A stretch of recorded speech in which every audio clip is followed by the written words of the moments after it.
Of course, money or candy from a... But right now, it looks as though she has forgotten these basic rules. But Karen's friend, the salesgirl, hasn't forgotten and wonders who the stranger is that is buying candy for her and why. Karen, having already forgotten her parents' warnings, finds it easy to forget another. Never to go anywhere with a stranger or accept rides with you don't know, no matter what they tell you. Her friend does what you should do in a situation like this. She takes down the license number of the car and the description of the stranger and calls the police.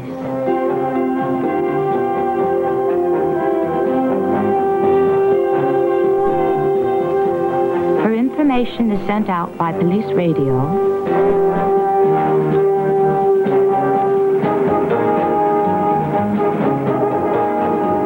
to officers all over town.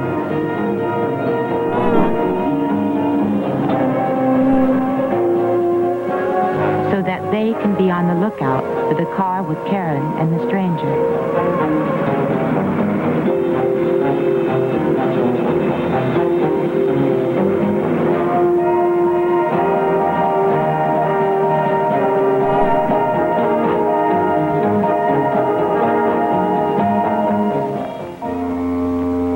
At home, Karen's mother is beginning to get worried. She is waiting and waiting. But no Karen. She knows just how long it takes Karen to get home from school, but she is already half an hour late.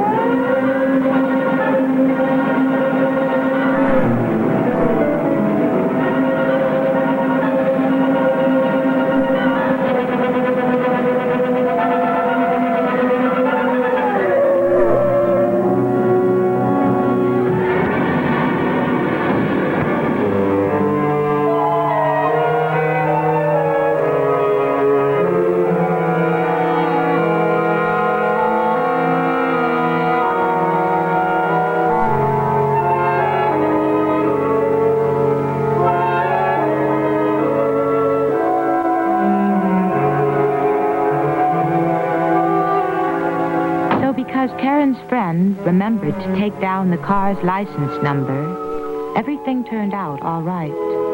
And Karen, of course, knew her telephone number so that the policeman could call her mother right away to come and get her. My name is Mrs. Perkins, and I am a policewoman. We had a while to wait for Karen's mother to come and get her, so this was a good chance for me to tell Karen of some of the dangers children her age must be on the lookout for. Most people in the world are good and nice, but unfortunately, there are some strange ones. And these strange ones are sick. Not sick with a cold or measles or anything like that, but sick in the mind. We call them mentally ill. Now, many boys and girls enjoy playing in areas like this. They explore interesting places and make up games to play by themselves.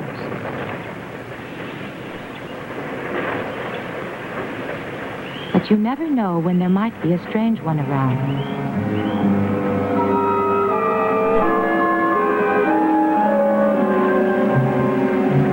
Sometimes we become so involved in what we are doing that we can't see the danger.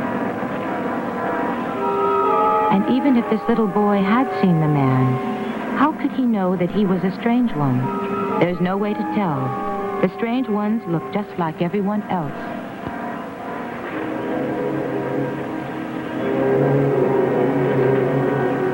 It is wise to avoid playing in deserted areas like this, especially when you are alone. I explained to Karen that you should not play in any area where there are no other people around, and you must also be on your guard even when you are downtown. Like this little girl, running an errand for her mother. When the stranger stops her and asks directions, she politely and courteously gives him the information.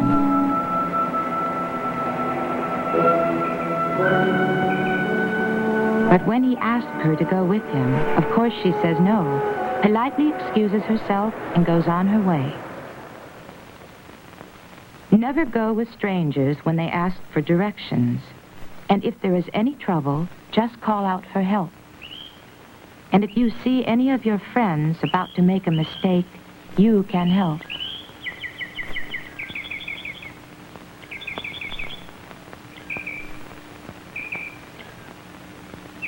It's always a good idea when you go to the park, or the movies, or even to the store, to take along a friend. And when you are at the park, play in the areas that are set aside as playgrounds. Do not hang around the restrooms. And if you see any of your playmates about to get into trouble, get help from a police officer or someone you know.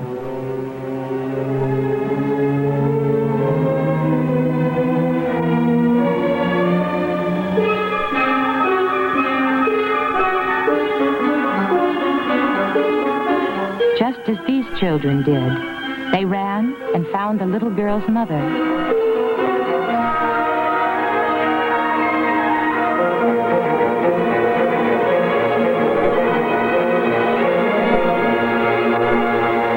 You not only have to look out for yourself, but for the little children who don't know any better and can't understand that some people are sick in the mind.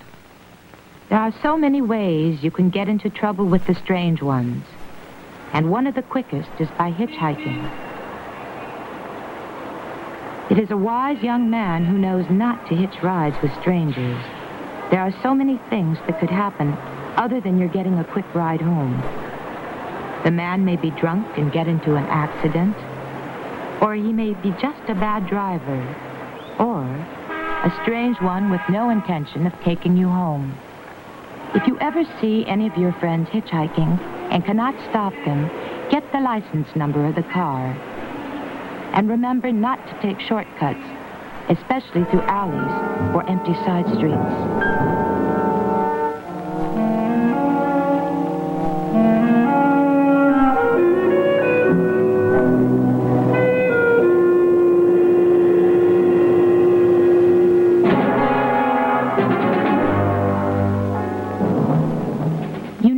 When a strange one might approach you, and it may never happen, but it is far better to be on the safe side. Be on your guard and know what to look out for.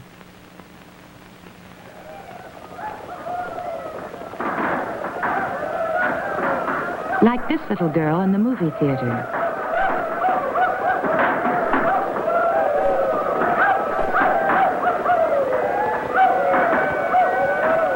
She remembers what her parents told her. Never let a stranger touch you or put his hands on you.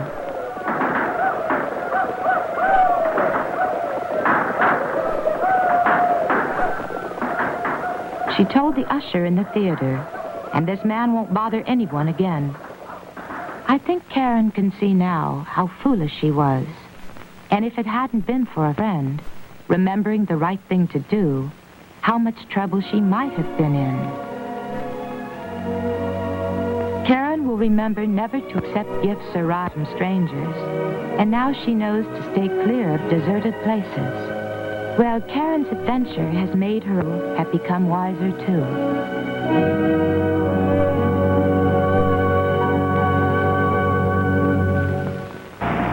Everybody that I knew, my good friends, had pinned their hopes on me. Oh, this is the guy that's going to go through school. I let a lot of them down. Walking around, I think about that a lot.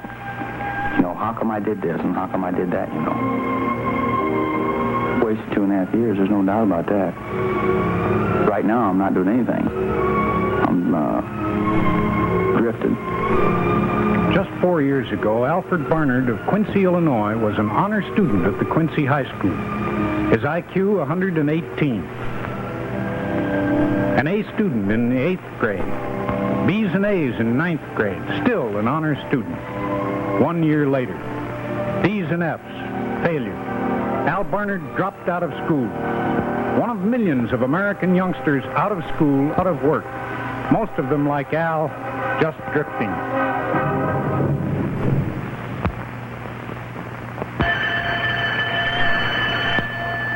In these years of decision, the class bell rings America's youth into high school. A high school diploma is a strong weapon in this troubled world.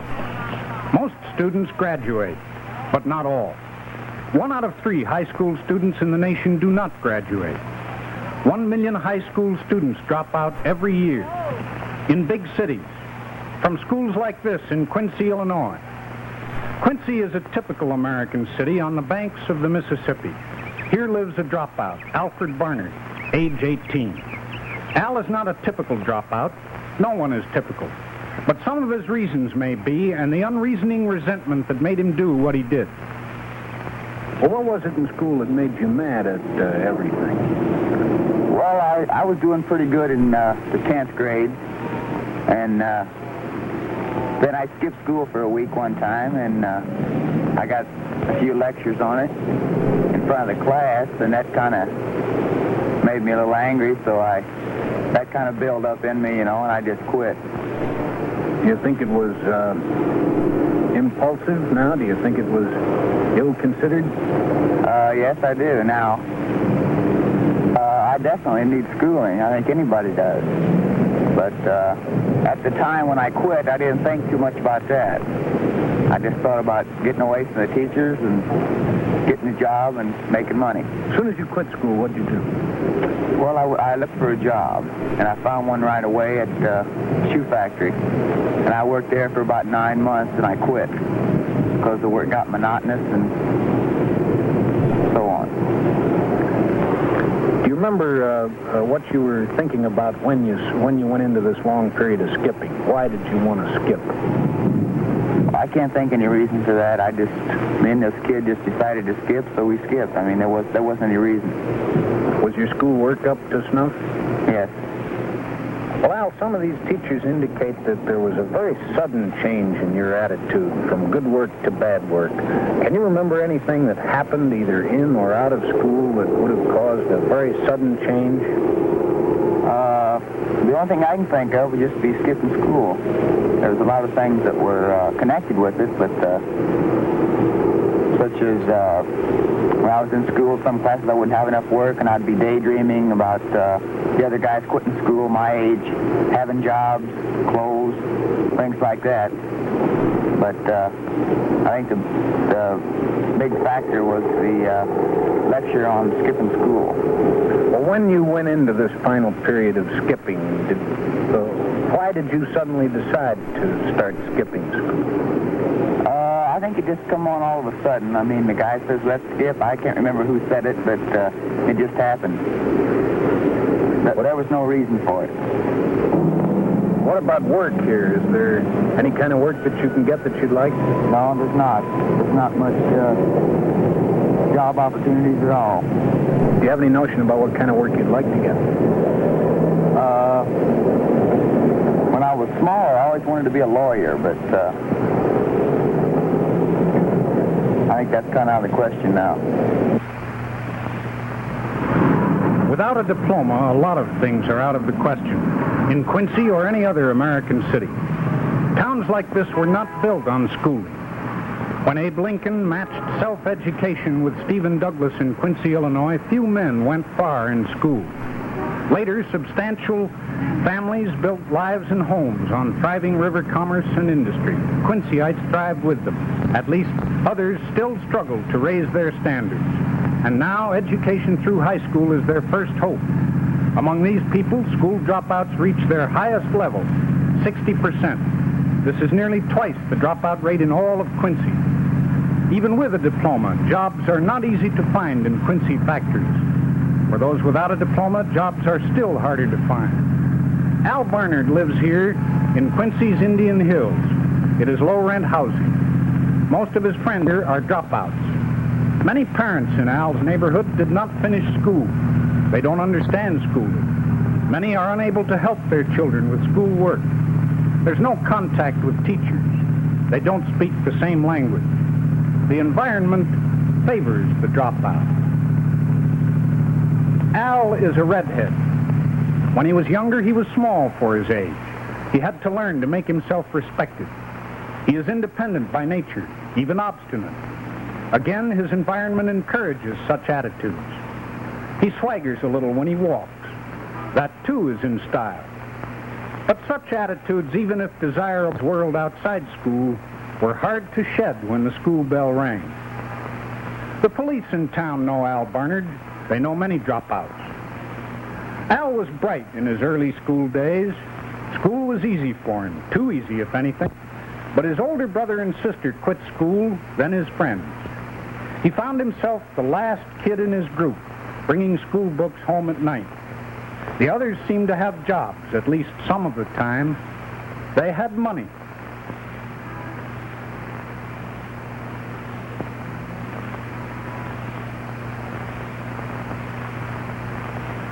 Al's mother tried to keep him in school. Do you think that Al sensed any difference between him and the other youngsters when he brought his books home? Yes, I do. I think that he would study of an evening and the others were out playing or anything, and I think they kind of laughed at him a little because he studied so much. Mm-hmm. How did you and your husband feel when Alfred finally quit school? Well, we were pretty disappointed because we wanted him, he was doing so good, and we wanted him to finish his high school at least. Did you ever talk to Alfred about back in the times when he was doing pretty well in school? Did you ever talk to him about maybe going to college? Well, no, we never had discussed college. Ms. Barnard, tell us a little about Al when he was a younger boy in Hull. Well, he was a good little boy. He'd come in and take his naps when he was small, and of course, when he got a little older, he scrapped around and played with the neighborhood children there, and he had a lot of friends. And of course, he went to school down there, and the boys and girls would come to the house to play. And was he a pretty scrappy kid? Well, yes, he was, and all the little neighborhood boys liked to come down to see how tough he was. He was willing to show him, was he? Yes, In Quincy, Al Barnard attended the Berry Ann Elementary School. In this school, the dropout rate runs over 50%. Al was the kind of pupil teachers remember. Morning, Mrs. Spring. Good morning. Do you remember Alfred Barnard? I remember Alfred Barnard very well. Do you recall these comments that you made on his 5th grade report? I have never taught a nicer boy than Alfred. He seems almost perfect in everything. He has an excellent attitude and is very cooperative. He has unusual talent in drawing. I hope that he will always work at it because I am sure it'll offer him much in his future. What can you tell us about Alfred when he was here in the 5th grade? Alfred was very energetic. He was intelligent. He always had his work finished before the others. He was a rather aggressive type of a boy, but in this room he always put it to a good advantage. Did you, at that time, have any indication that he might not finish? None. I had none whatsoever. He enjoyed school. He enjoyed everything about it. His behavior? Oh, I thought he was a wonderful child. I was very fond of him, and he was no trouble in the classroom. Educators in Quincy and everywhere look for ways to meet the dropout problem and are just beginning to find the answers. Superintendent Lester Lytle, Principal Roland Bachman of Senior High, Dr. Ronald Clark of Junior High, and his assistant Brant Crocker. Some of the causes of dropout, I would think probably the primary consideration at the moment is the inability of the kid to feel that the school is where he wants to be. Now, this can be achieved in many manners, or is brought about in many ways. I think the economic level, the socioeconomic level from which he comes is a very important contribution to this. Most of them come from the lower third. I would say that we find people, the typical dropout would be a kid who comes from a home where there's not a lot of money. And among associates, you'll find many kids who are associating with boys and girls who have not considered school as important as they maybe should and have dropped out as a result of that. The friendship is a very important thing. I think another thing is the lack of success. I think if a youngster is succeeding, he tends to stay in school. But if he's failing, that discourages him and he tends to drop out. If he has one thing he enjoys doing, he'll put up with a lot of wear and tear on the others in order to enjoy the one. Of course, I differ with you a little, Mr. Crocker, on the economic level. While I think economics has a lot to do with youngsters dropping out of school, I think it's their associates and their friends that cause them to drop out more than the economic level. I have a feeling that the youngsters do about as well in school as their parents want them to do. We have youngsters from the low economic level who are very successful students in our high school. But their parents, I think, have given them encouragement. And I think it's a parental problem as far as dropouts are concerned. This may well be. I do think, however, that we as school people must do everything we can to see that this condition is alleviated. I think that we can instill in parents more positive attitudes by our own actions. I think this can be an important part of it. I think that's right. And I know that this past year, or 2 years, since we sent these counselors into the homes to visit the parents before the youngster comes into school, one of the first contacts with the parent in the school has been a friendly one. I think we're doing a better job holding youngsters in school than we did before. I wonder if we could talk for just a second about a specific case. Here's a young fellow by the name of Alfred Barnard, who in 5th grade had comments like this on his report card. I have never taught a nicer boy than Alfred. He seems almost perfect in everything. In 6th grade, Alfred continues to do good work. He is an excellent student. I believe that Alfred could do anything, and I hope the best of opportunities will open up for him in his life. Straight A's, S's, all the way through 6th, 7th, 8th grades, 9th grade, a little drop-off, 10th grade, out of school. And what are the causes of that, would you say? I don't happen to know Alfred's case personally, but I would say to you that it probably is the people with whom he became associated with during the summer between his freshman and sophomore years. It's a very dramatic change. There was a day when the boy really wanted to do things in school. I don't feel like the school contributed to his pulling out of school. I don't know what Al would say. I frankly don't know how he would react to it. But I know his friends, and his friends are good people, but they aren't essentially interested in the same things that Alfred was once interested in. And I think today Al has pretty well joined them in terms of his interests. Although I know he recognizes the thing that he has done, and I'm sure that in many respects wishes that he had done things differently. That's right. Sure, yeah. One specific thing that he points to quite often is a skipping school episode which resulted in a lecture given by a teacher in class, directed at skipping school, and everyone in the class, he said, knew that the teacher was talking about him, and this embarrassed him, and he got mad. But I'm sure this teacher, in her own way or in his own way, I have no idea what it would be, felt that she was doing the right thing. This is I've got to help this boy see that it's important.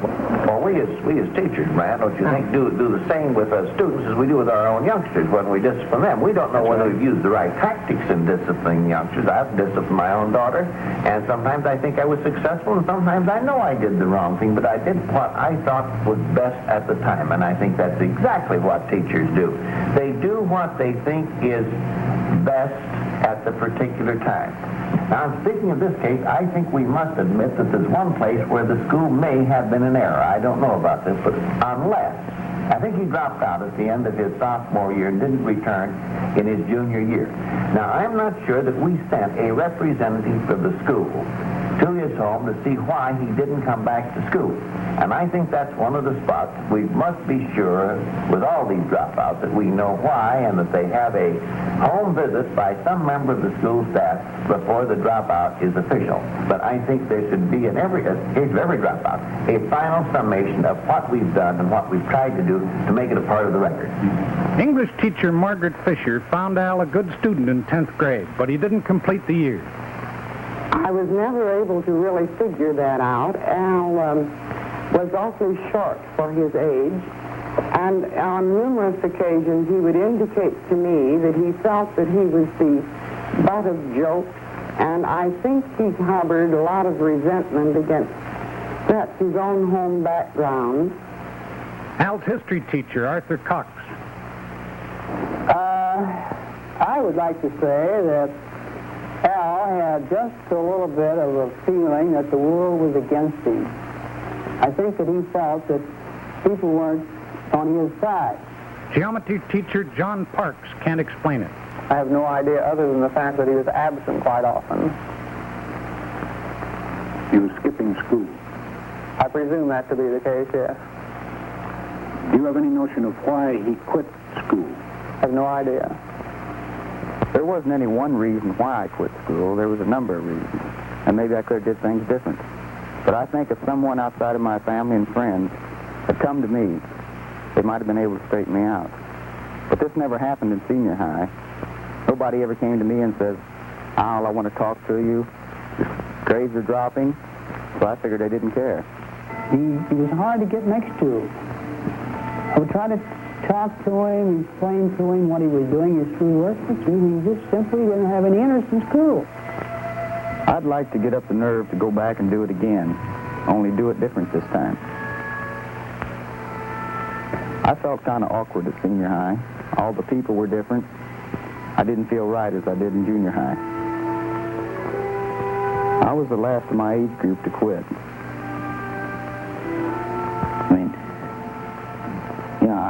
I took it longer than they did. I worked harder than a lot of them did. And when I come back that week after skipping, well, you could kind of feel it like, well, you know, I knew this was going to happen, and he's like all the rest of them. So I just sat back and quit trying. I felt like they know where I'm from, so here I am. You can't do good work if you like to do something. If you don't like a teacher in school, you can't possibly do good work for that teacher. Well, it seems to me that if you're in a low-income neighborhood, such as I am, that people, your reputation may not be very good. I mean, as a group, and they, like you're going to school, they know where you come from. It seems like that they know what they're going to expect. Well, this guy is from so-and-so. He's not going to do too good a work. And I think that's the wrong way to feel about it. If I went back to school, I'd take the hardest things I could take just to show people that coming from that neighborhood, I could do just as well as anybody that's got all they need. And the rest of them could be just me.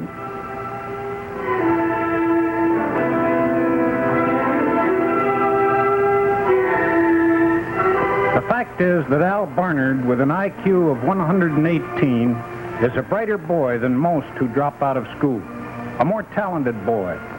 Yet with all his gifts, he was not able to withstand the pressures of the social and economic life that surround him, and how much harder it is for the others who are not just like him. Arthur Lee Jones was Al's principal at Berrien Elementary School. Well, Alfred came here, I believe, in the 4th grade, and was here for 1 year after I became principal here. Alfred was one of the boys that we have always been concerned about due to the fact that he had, we thought, exceptional aptitude in many fields. Yet, in spite of that aptitude, eventually dropped out of school. A terrible waste. I feel, actually, that in a measure, the school was to blame for that. I have a feeling that had we completely developed the potentialities of this boy, that he would have had even more success at the junior high school level and perhaps at the senior high school level. Alfred was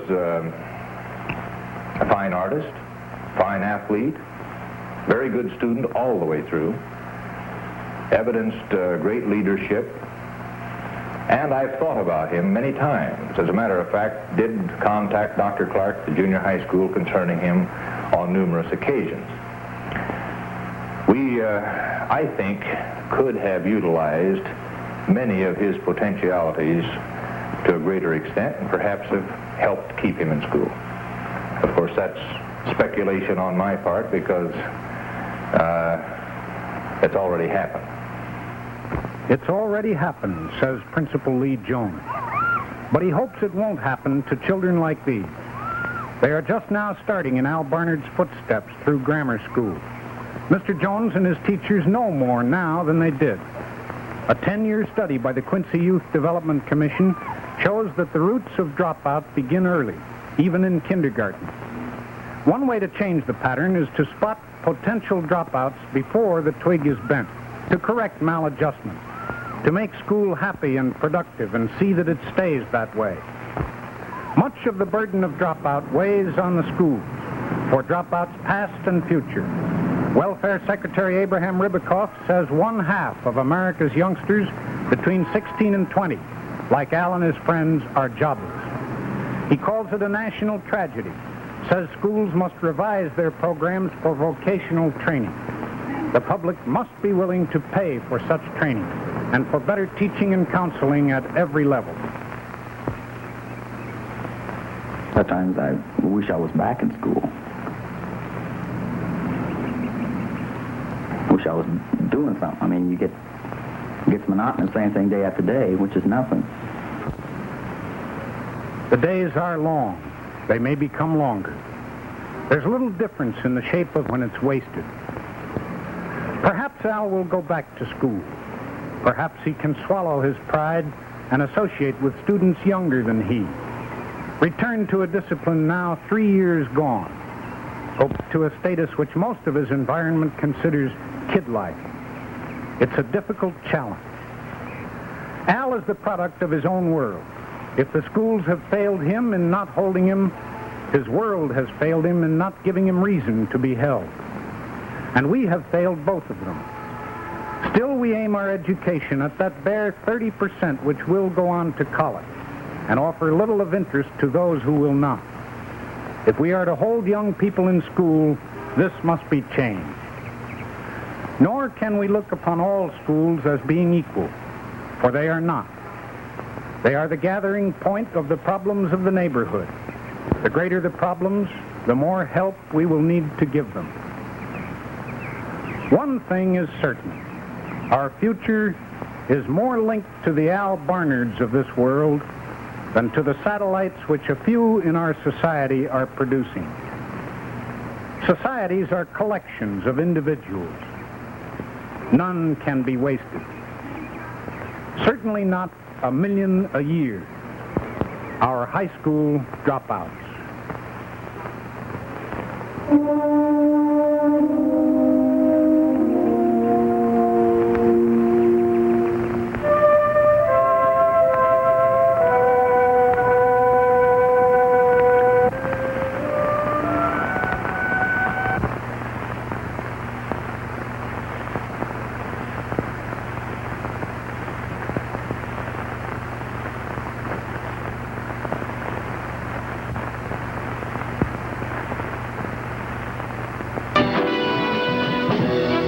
Have you ever known a fellow like Phil who waited too long to ask a girl to a dance at school?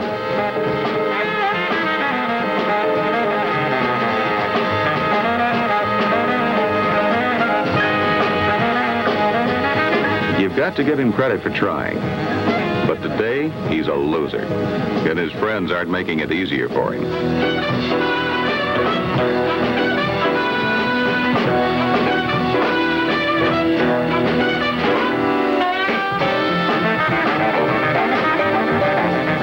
Another try, with no better luck.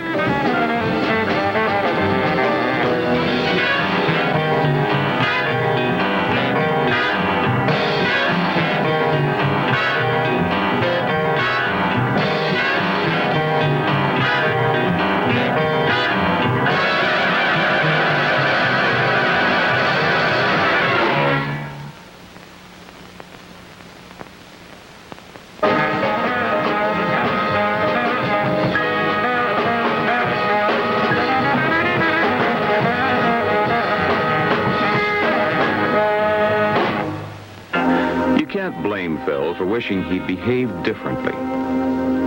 Thinking back, he realizes that his friends might have been able to help him with the problem. Or at least he could have walked out without pushing people around.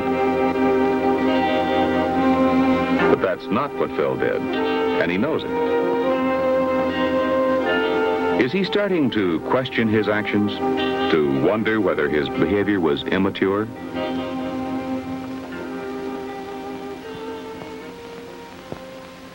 No one asked her to the dance Saturday night. She wants a shoulder to cry on.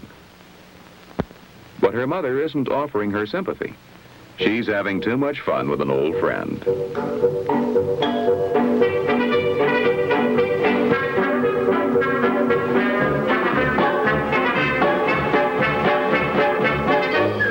She thinks, Mother always acts so silly with Mrs. Harris. Shouldn't they act more like older women? No, that doesn't seem right either. Maturity means something more than how old you are. How should women their age act? Maybe there's no set rule. Maybe life is made up of different circumstances calling for different kinds of behavior. Perhaps relaxed.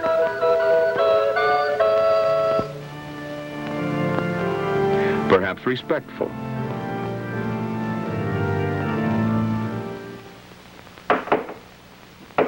Perhaps businesslike.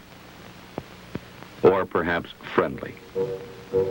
All can be mature actions at the right time and place. They're old friends. What's wrong with their having fun? Maturity isn't just how a person acts. It's how he and others feel about those actions. Everyone feels emotional when something happy occurs.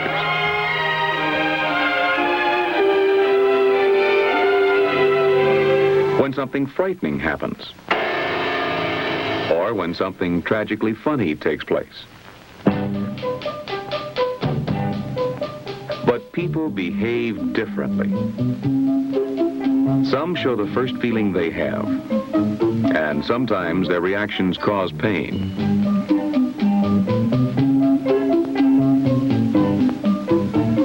But other people bring their first reactions under control quickly, try to help or to reason things out.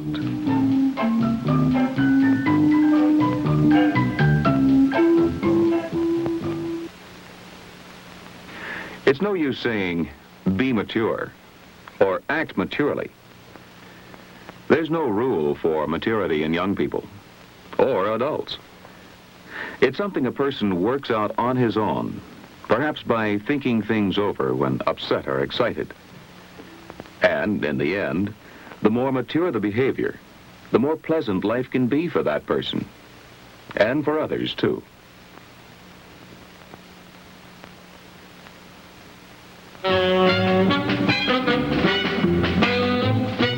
George, Tom, and Hank have been friends for 3 years, long enough to learn each other's sensitive spots. For instance, though Tom wants to be an athlete, he's not too good at sports.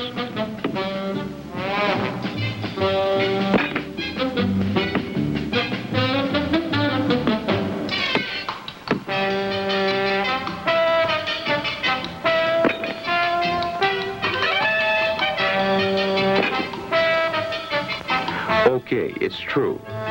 But Hank is wrong to rub it in. It makes Tom mad. And he thinks he'd like to fight Hank.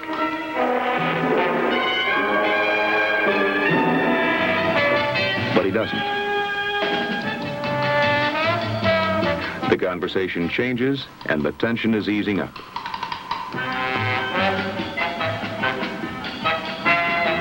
And now that it's all over, Tom feels better, glad that he waited and held back instead of making trouble.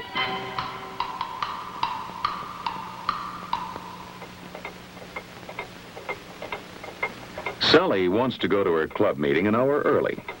That's when they're planning entertainment for the dance. But she's got about an hour of geometry homework to do. That's her choice, the homework or the meeting. She tries to work it out on her own. Maybe she can leave the meeting before it's over. Come home a little early.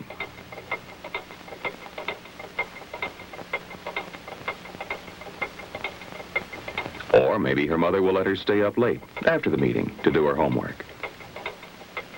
Maybe that'll be okay.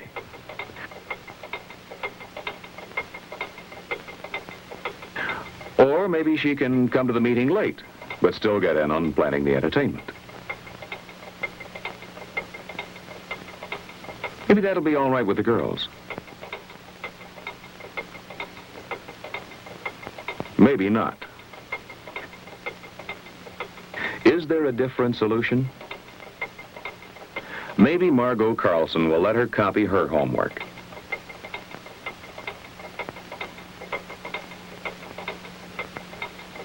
It's an easy way out, but she knows it's wrong. Sally doesn't want to ask about staying up late, and she's afraid to come to the meeting late.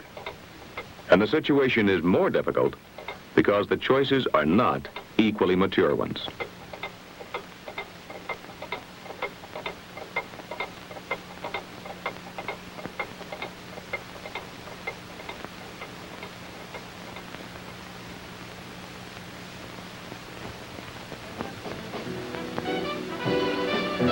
Here's Phil again.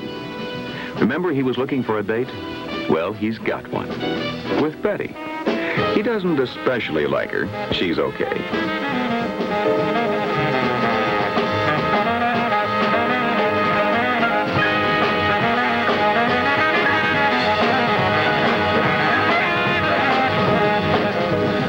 You guessed it. Someone he really does like has called back. She can make it to the dance all. Will he with Betty, who said yes first, or the other girl that he likes better? Whatever he does will take some mature thinking. In a way, that's what maturity is. Thinking before moving. Considering other people's feelings. Up to tough situations. That's what maturity is all about.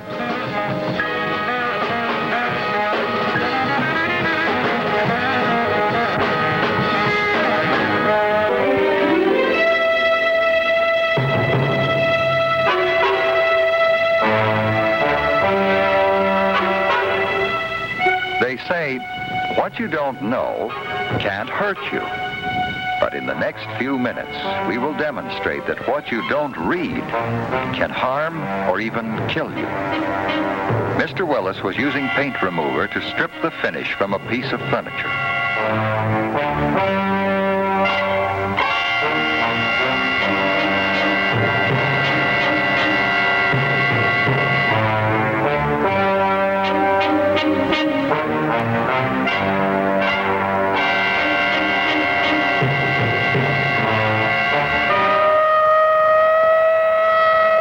Too bad Mr. Willis didn't read the label on the paint remover can. It warned that the contents were flammable.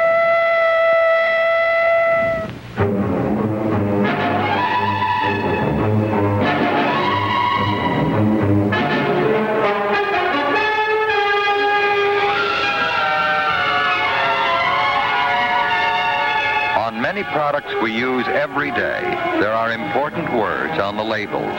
Words like danger, warning, caution. They even appear on some foods like those sold in aerosol cans. Not all warnings have to do with fire hazards or poisons. Here are some of the most common problems caused when people do not read the warnings on labels. Bob was going to do some lacquering in the kitchen. The label on the lacquer thinner can reads, danger extremely flammable. If the flames, the pilot lights, or the intense heat from that burner caught the fumes, it could put a stop to his work forever. Lucky this time, he even remembered that turning off the range still leaves the pilot lights on, and even they could ignite the fumes. Here is a popular item in most homes, hairspray. But they have a very important warning on the label. There is a reason for this warning. Watch.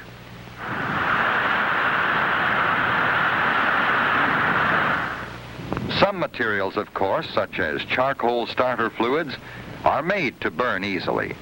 If handled carelessly, they can cause accidents. For example, never add starter fluid to freshen an already lighted fire. Handle all flammable materials of this kind with great care and according to instructions.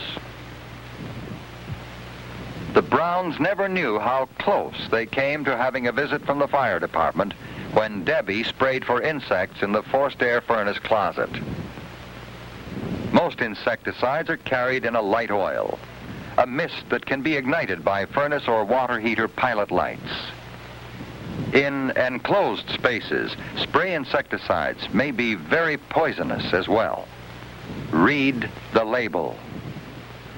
Insect sprays made for outside use may be even more poisonous than those made for indoor use. Be sure to know any dangers about the product you are using. And read the label on glues and adhesives. The home handyman should know that some types are flammable, particularly those used with floor and ceiling tiles and countertop materials.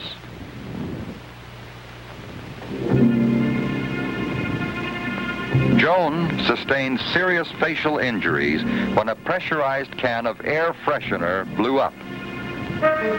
She had left it on the range, too close to a hot unit. She should have read the label. It warned to keep the product away from heat, anywhere the temperature could reach 120 degrees. Objects exposed to the sun may reach this temperature on a hot day.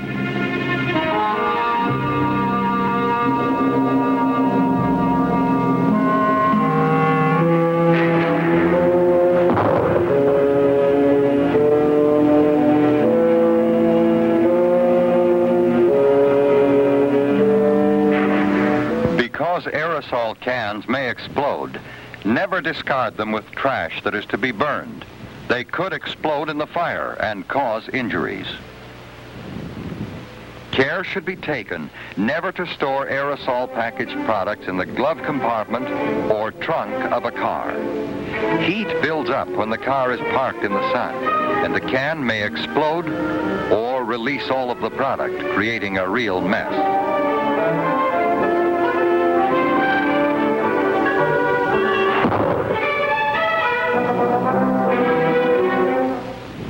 Mrs. Rogers is trying frantically to reach the emergency hospital. Her little girl has swallowed too much of a well-known medicine. She should have read the label. It may have told her to induce vomiting if the child is conscious, and how to do this. Most medicines have a warning on the label. Keep medicines out of the reach of children. Even common headache remedies, such as aspirin, are deadly if too many are swallowed. If children do manage to find and eat or drink things like medicine, paint thinner, rubbing compounds, read the label. In many cases, it will tell you what to do or not to do until the doctor arrives. It is often thought that vomiting should always be induced. But there are chemicals and liquids, such as kerosene, lighter fluid, lye, or acid, where vomiting should not be induced. Read the label. Mrs. Johnson had a bad cold. She bought an antihistamine medication and took the dosage recommended on the label. Too bad she didn't read the rest of the label. Later, after another dose, she felt she was really getting some relief. She decided to go to the supermarket and then pick up the children at school.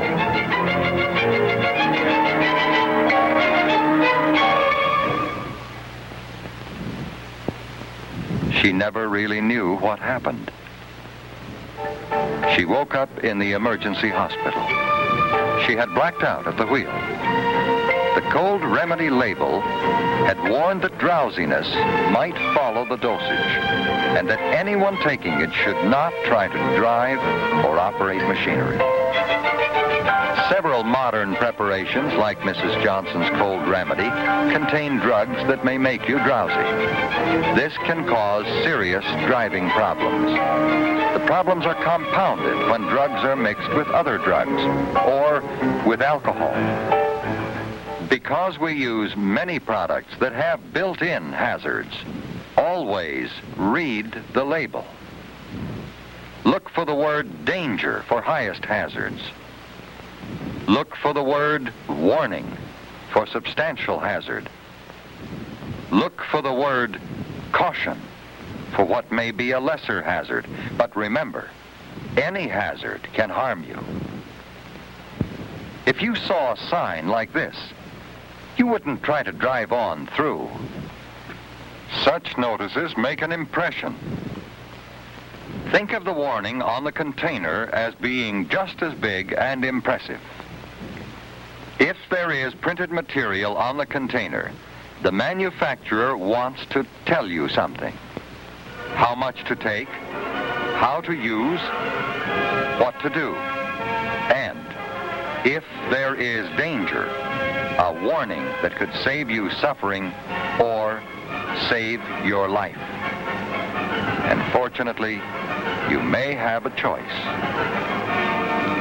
With many products, you may be safer. So, check before you buy. Read the label and live.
Times past, they're on duty 24 hours a day, round the clock.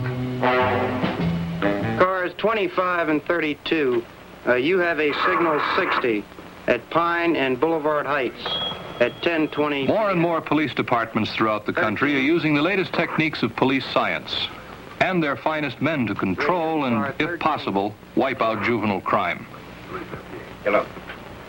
13, you have a stolen bicycle report at 5433 Spring Road.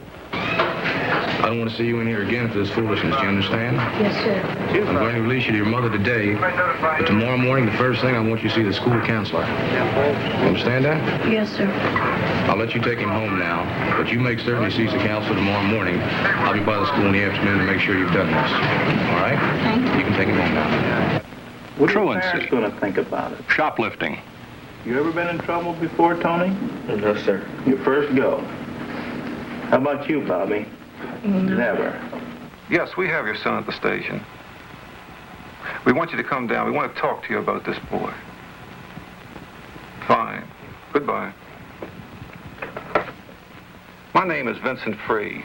I'm the deputy chief here. About 80% of the offenses we handle involve juveniles. Most of these cases, fortunately, are of a minor nature. But policemen are concerned with these so-called minor violations because we know that a youth who breaks the rules and gets by with it today is headed for more serious trouble tomorrow. More and more, we are attempting to get at the youth before he gets into serious trouble. I know that all departments operate differently. Large departments operate one way, small departments another. I wouldn't pretend to tell you that we have all the answers in our department, but we do believe that we have some good approaches. For example, we attempt to develop a sound attitude on the part of all of our officers toward juvenile work. In addition, we believe we have developed some effective procedures. This field report is submitted by the officers who have contact with the juveniles while on patrol. The youth report is submitted when the juvenile is actually brought to the station and there either detained or released to his parents. All of these case files enable us to pinpoint the trouble spots and also gives us information as to where the troublemakers come from. Some of these areas are widely separated. All of this information enables us to plan our preventive program and to map our patrol routes. Regular patrolling does several things.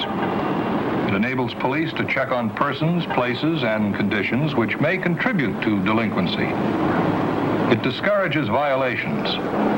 It puts police in a position to do a good job of informing the public. Well, thank you, Mr. Sidley. I thought I'd stop by and see how you were doing tonight. Everything quiet?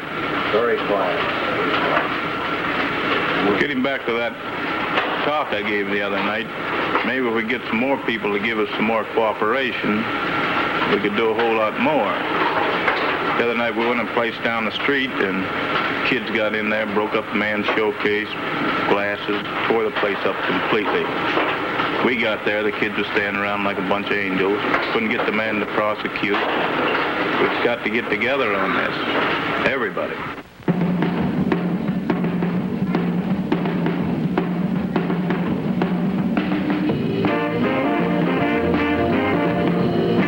Police do get together with many community groups. They help supervise sponsored dances at fire halls and schools.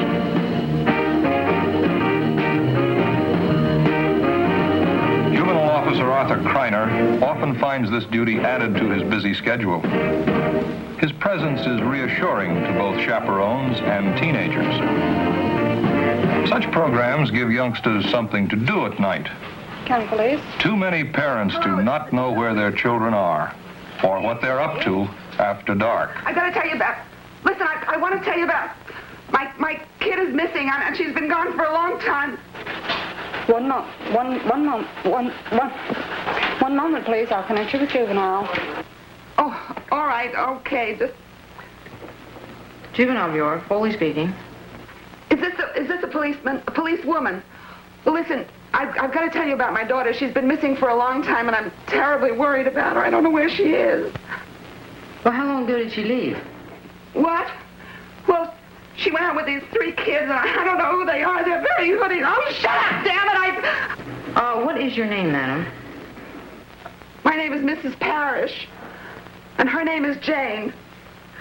Yeah, we live at 509 Elm Street. Yes, but please do something about it in a hurry. I don't know what to do about her. Well, Mrs. Parrish, we'll try to get her back as soon as possible. I'll put a lookout for her and see what we can do for you. And I'll call you as soon as we find something.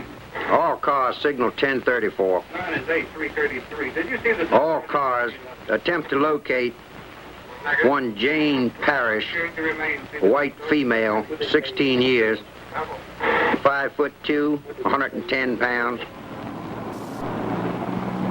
Police often cooperate in locating minors, not because of any violation or complaint, but to prevent possible delinquency. Oh, it should be great. What? The work. Oh, you can come in and come later. What, is Alice going? Huh? Is Alice going? I don't know what else is going on. You know anything? Yeah. You all go with me? Excuse me. Are you Jane Parrish? Yeah, but I didn't do anything wrong. I'd like to speak to you for a moment, please. Would you step out here? The juvenile's first contact with police will leave a lasting impression, for better or worse. Look, I didn't do anything wrong. I'm having fun here. No one said you did anything wrong. Look, I'm a big girl and I can take care of myself. You don't Please belong in a understand. place like this What's time wrong of with night. this? You don't belong here. Your mother wants you home. Mother. I have orders to take you to the station. How about getting your coat and coming along with me? You can tell those fellas that your mother is sick. Oh, they won't believe The officer is courteous. You just tell them that. He explains but avoids an argument. He helps her to save face in front of her friends. This means a great deal to teenagers. Maybe the dentist. Okay. Mr. Parrish, this is the police department calling. That's right, sir. We have your daughter Janie down here. Yes. Well, we would like to have a little talk with you if you'd come down the station, please. That's right. Jenny, would you like to tell me what the problem is? Well, the trouble's my parents. They treat me like a 10-year-old child. I mean, I'm a big kid now. I'm 16, and I know what's best for me. You know what time I have to be in on weekends? 12 o'clock. Isn't that dumb? Well, now, Janie, you know, you have to realize sometimes that parents are a little old-fashioned once in a while, and they're not as understanding as maybe they should be, but, Well, gee whiz, I like to have fun, too. everybody likes to have fun. I got a great bunch of friends. We go to all these just crazy places and dance. And my parents can't understand that. They're so busy fighting. Well, don't worry about them fighting. Let's just worry about you. Now, I think that what we're going to have to do is to sit down and have a long discussion with your parents. Right? I mean, we're not here to solve their problems. We're here to solve your problem right now. This is the most important thing. I don't have any problems. Now, They're the ones that have all the problems. Now, wait a minute. It's all their fault. I mean, I'm perfectly willing. Easy a minute. Now, just what happens that you get so upset at home all the time? Well, it's not me. I know. I mean, I have my fun, and I come in, and then they start fighting. All right, you said that you Sure, it's not fight all the me. time. They sure do. Now, you're going to have to sit down and discuss this thing calmly with them for a change. Calmly. And try to reach... Well, you ought to see the calmness in the house. Some calm. A bunch of screaming. Jane Parrish is not a delinquent.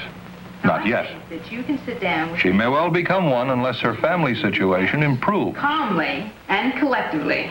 Right?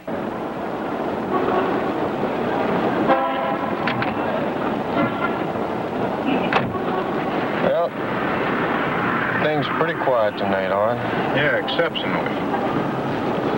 These juvenile officers had fine records as uniformed men. Their experience and special training help them spot trouble before it starts. Know which kids to keep an eye on. Hey, you see those kids over there? Yeah, I see them. I know them all. They're okay. They'll do. You like kids, don't you? Yeah. Sure do. You have to like kids to be good in this job. Breaking up groups unlikely to cause trouble only builds up resentment against the police. Good police work requires judgment as well as regulations. 1962 Chevrolet Impala, bearing Maryland registration E. Edward 8816, operated by a white teenage male.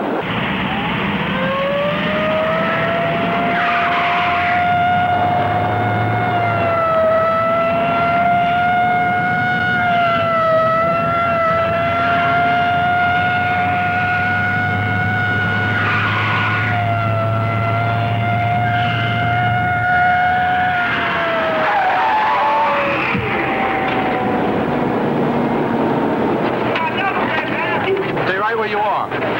Put your hands on the roof.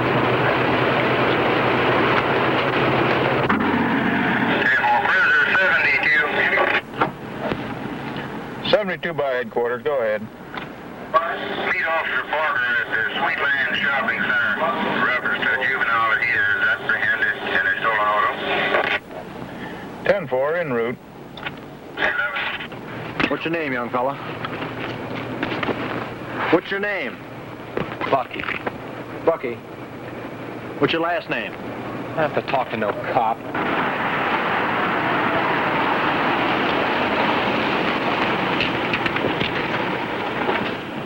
Just give me some straight answers, young fella. Watch your mouth. What's the house number on Holly Road? 117. Where'd you get the car? Borrow it? What you got, Parker? I'm Art. Stolen car. Not you again. Mickey, how about The juvenile officer knows the youth of the area. With his special training and background, he can remain objective, can ease tension at the scene of apprehension. John, I brought you over here to quiet you down. You had a fast chase. You had a hot-headed kid. Well, I know. I had one like this last year. Some young punk beat up his old man. Took him to court, and just like he went through a revolving door. He's back out on the street and in trouble again within 2 months. I don't know. It feels like I want to kick their tail sometimes. Well, I know how you feel. When I was in uniform, I felt the same way. I pushed and shoved, kicked tails, but it didn't do me any good. I found out the easier you treat them, you con them, that you can get more out of them by going along with them, treating them like they're human beings than you do pushing them. Well, I don't see why they don't put these kids in jail. Keep them out of trouble so that he won't hurt anybody. Why don't you ask the judge sometime? You want me out checking dog tag? No, I don't want you doing that, or I don't want you down checking traffic down the country road. Yeah, you know how it is. But we'll get back to the serious part of it. The judge's calendar's full. Training schools is full. Probation is overworked. Social workers is overworked. We got everything full up. I think it's a problem for all of us, you and me included. I think if we can get to these kids before something serious happens, maybe we can help them. I can understand that, Art. Thank you. And let's get back to this mess we got here. What do you got here, Mickey? Just some stuff found in back of the car. Looks like it came out of a school. Looks like a cash box from a school cafeteria. Did you make any papers on him? Yes, Art. I have a field report here, but I couldn't get much out of him. Well, I'll take this and take him to the station and make out a long form on him. Okay. You take care of the car? Yeah, I'll call a crane, come and pick the thing up. I don't want it stolen again tonight. Okay, I'll take him along. All right, Come on, see you later. Okay.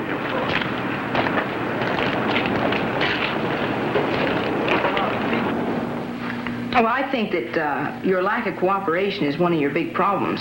Nobody is getting along with anyone else, and no one's making any effort to get along. How do you do this? How do you get along when you have two stubborn knuckleheads that don't want to get along with each other? I don't know. Do you have any answers? I don't know what it's all about anymore. Detective Foley is not a trained counselor, but she can steer this family toward expert guidance when they are most open to suggestion at a time of trouble. Some counseling. Have you been to the guidance counselor at school?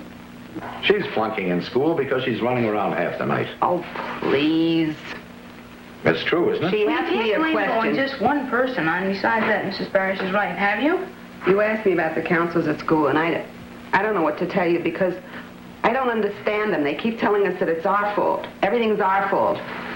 Well, maybe part of it's his fault, and I don't know. Maybe I'm... Well, don't you feel that some of it is? Well, like how? I've got a life to lead. I'm not an old hag. No one said you were, Mrs. Parrish. Well, just tell us where to begin. What do you do when you have two of them like... Well, I think that, first of all, you're going to have to get together and try to discuss this thing. Now, there have been a group of parents that have gotten together with their children, and they've discussed this situation. I mean, things like dating and trying to understand one another. And I think it would be a good idea if you would try to do this. You can write all Give the it a rules. chance. Will you give it a chance? She breaks all the rules that were ever written. Will you let her alone Well, you for have a minute? time, Mr. Parrish. You can't look at this thing like it's not black and white, it's gray. Detective Foley's suggestions help the family get the immediate crisis under control. Mess. She will follow up on referrals, All we have to do is to get see that appointments are kept. If you can do anything about Meantime, she gets them speaking sensibly to one another again. Here. As I said before, these parents and these children have gotten together and worked these rules out themselves. I think that they have helped other parents, and I think that if you give them a chance, they might help you. I want the three of you to look at these things together. She's going to have to look at them with us, too. Janie, I think Janie will cooperate. You'll try anyway, won't you? Yeah. I'm not forcing you to do anything. I'm just asking for you to cooperate with each other.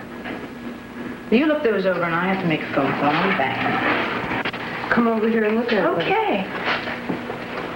Now look, right here in black and white. See it? 9 o'clock on school. Oh, that's ridiculous. Now, wait a minute. Wait a minute. Before you get so riled up, just look at this again. It says 12 o'clock on weekends. Yeah. 1 o'clock after dances. Well? Well, lots of kids get to stay out later, but I guess that's not so bad. I don't think that's unreasonable, do you? No, I guess not.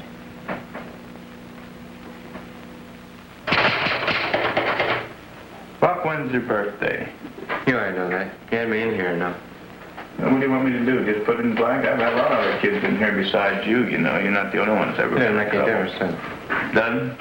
Okay, I'll just look it up in one of your other reports. Bucky, you want to tell me about this school job? You want to tell me Want to tell me about the boy that was in the school with you the other night? You know, we know you were in the school. You want to tell me about him? Is it Joe Harris? Ricky? You've been hanging with him. Want to talk about it?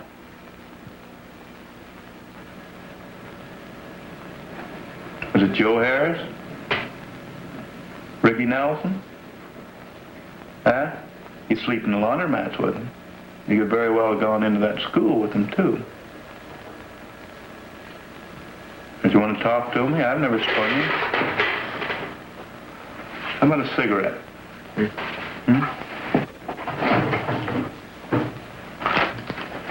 Recognize him?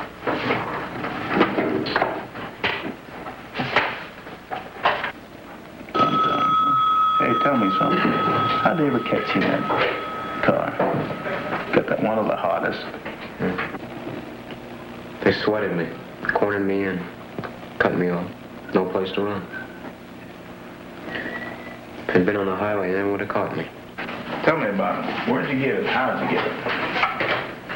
Got it over on I Street. What'd you do, pop it? Somebody leave the keys in it.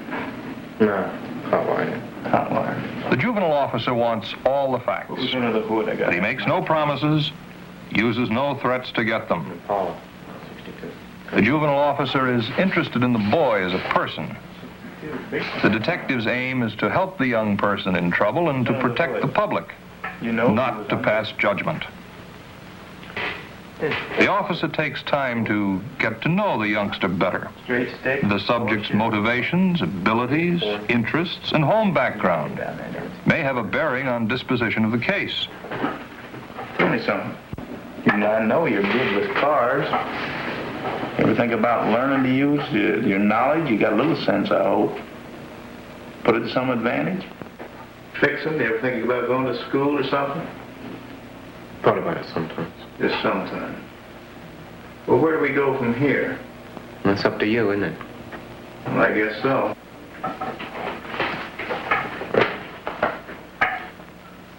Operator, would you page Mickey Ferris and tell him I'd like to talk to him, Mrs. Kreiner?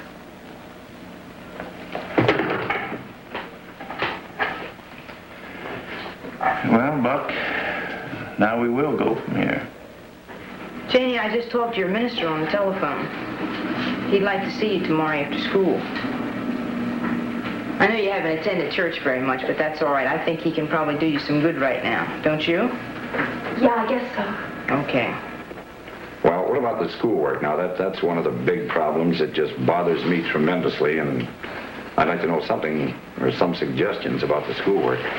Well, I think that she's going to have to get in touch with her guidance counselor tomorrow and make an appointment to see her as soon as possible. It's good if she'll do it. Well, I think she'll have to. There's no question about that. And then after Janie talks to her, then I would suggest that the pair of you go in and see her and see which you can get some satisfaction. Well, that's your mother's department, I think. Oh, don't keep saying it's my department. We were going to try to work together on this thing. No, I think that your wife is right, Mr. Parrish. I think that after all, she's your daughter, too, and you're going to have to take a hand in this guidance. All right, I said I'll try it. Okay. Now, if you'll sign this paper, you can take Jeannie home with you now. Well, I don't know about signing this thing here now. Just give her a criminal record or something? No, this is just a reference for our files and has nothing to do with criminal records. No, she hasn't been charged with anything, Mr. Parrish. This is just a reference record, that's all. If you'll sign down here on this line. When no charges have been preferred, juvenile records are always confidential. Thank you. And for police reference only. To tell you that I feel a little better. Well, I'm glad to hear that. And thank you. You're welcome. I contacted the home. Both parents are out. And talking to the grandmother, she absolutely refuses to accept responsibility for the boy again. And I talked to the chief and made arrangements with the jail to place the boy in detention temporarily. Fine. I know the home situation. The father drinks a lot, so since Bucky's been sleeping the last 3 or 4 nights in the laundromat, I think the best place for him is down there. This community, like so many others, has no separate detention home for juveniles. Has plans to build one. Got another one for you. A jail. Papers.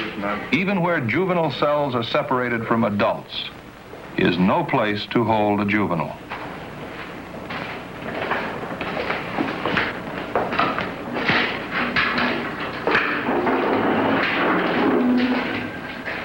Suppose you get this kid something to eat, get him cleaned up so it'll be presentable for court tomorrow morning. He's hungry, he's been laying out, and then I'll see him in the morning. Yes, sir.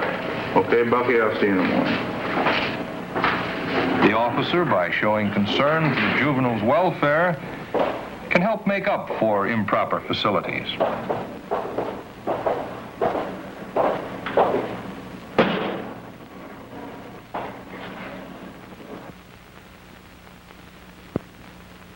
Let me go, you lousy bastards! Let me go! Get your hands off me! Let me... You're a damn cop! Let me go! Yeah, one at a time, you lousy bastards! Calm down. An emotionally disturbed subject is given some time to cool off before being interviewed. The officer checks the files in the interval.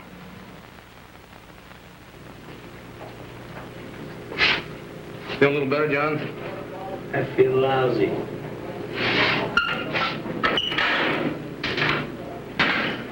The officer treats this violent boy with the same patient consideration he shows to others. Getting tough with this sort of subject would only increase his self-pity, give him an excuse for continual suspicion and rebellion. Go down to the office now. This boy needs the help of a mental health specialist. Okay? Too often, such assistance is not available.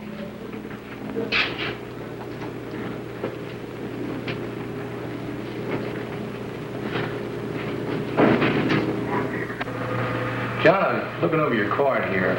At the different times you've been into the station, been in difficulty. I noticed that it's just constantly one fight after another. That's the only difficulty you seem to get yourself in. Yeah, I fight because they look at me the wrong way. Well, these and I gotta hit them. These people you fight with, John, is it a matter of you just don't like them, or is it just a matter of spontaneous fight start? No, sometimes I fight with people I like a lot. And they just say something that... Well, when it's all over with, John, what have you really gained out of it? Anything? No, I never feel good after it.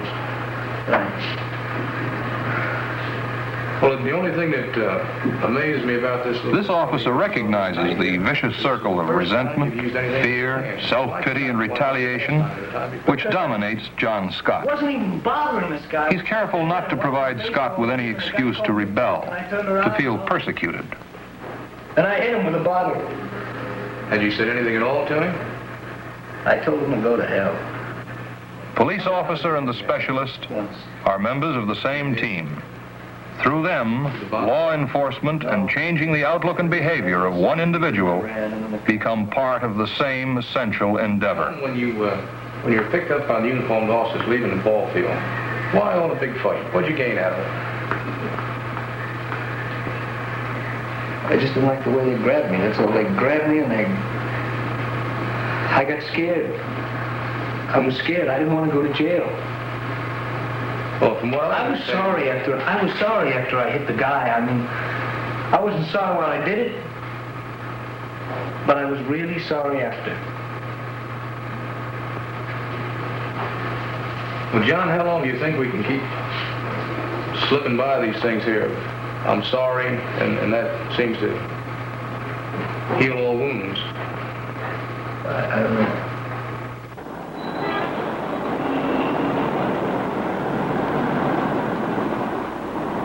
The juvenile officer is a familiar figure at the courthouse. Works closely with probation and others of the juvenile court staff. Jack, your report is certainly not encouraging about the boy's home situation. Probation is always difficult under these conditions. Yes, sir. The father is an alcoholic, and we were unable to get him to go to the alcoholics clinic. And probation just doesn't seem to be working, Your Honor. Just haven't been able to get him to cooperate at all. No, sir. Yes? Certainly, Louise. Send him in. I want to talk with him anyway. Hello, Arthur. Come on in. Have a seat. How's the old turkey shooter? Well, not too good a time for hunting, Judge. There's the information that you asked for, and I dropped the other off to Mr. Van Horn. Good. I want to talk with you about this later. Jack and I have been going over the probation report on that Preston boy. Yes, young Bucky. Your report on him wasn't questioned at the hearing. I found him delinquent as charged. Probation doesn't seem to be the answer. It's not working. Now we're thinking about training school. The boy seems to be interested in cars. Yeah, we know that, the way you can hotwire them. They've got some new equipment up at the training school now. Yes, I saw it. I was up there the other day. I saw a new lathe. The trouble is they're so crowded. Livas called me the other day and said not to send any more over than we had to. What about probation in a foster home, Jack? Be all right, Judge, if we could find one. How about the Johnson home? Talked with Ms. Murphy at welfare. She says that this home is full. They have a boy there. It's awful hard to get a home for a teenager now, Judge. People just aren't interested in taking teenagers.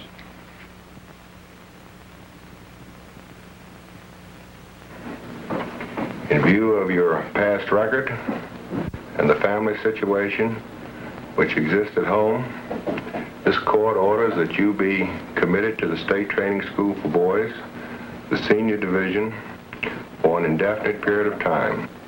You'll be able to learn a trade there, and I hope will come out a good and better citizen than your past has demonstrated. It's up to you. Hi, Bob. How you doing? John, Art. Been looking for you. What's trouble? Thought maybe you'd like to know how Bucky made out in court the other day. Oh, yeah. What'd the judge do? Kiss him on his hand and send him home? No, he gave him an indefinite stay up at training school. Maybe doing some good this time. Well, I hope it will. Maybe it might teach him something. Good. All right. Have a good one, Okay, Art. We hear a lot of talk about cooperation, about working closely together with the other agencies involved in the handling of juveniles. That is important. But we believe that cooperation begins at home. It begins right in our own department, with the juvenile officers letting the uniformed officers know the dispositions of the cases in which they are involved.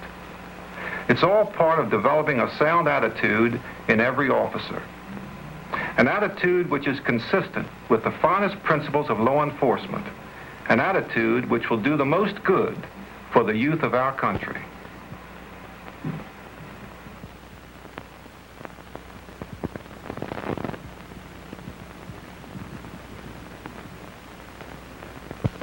I'm Dr. Sidney Workman, Associate Director of the Department of Psychiatry, Children's Hospital of Washington, D.C. With me are representatives of several police departments. All of us are concerned with juvenile delinquency and would like to begin the discussion of the film Headed for Trouble.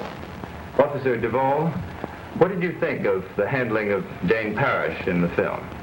Well, I noticed when he walked in the soda shop there and told Jane Parrish that he was going to take her to headquarters, Evidently, he took her out, put her in the cruiser, and took her on down to headquarters.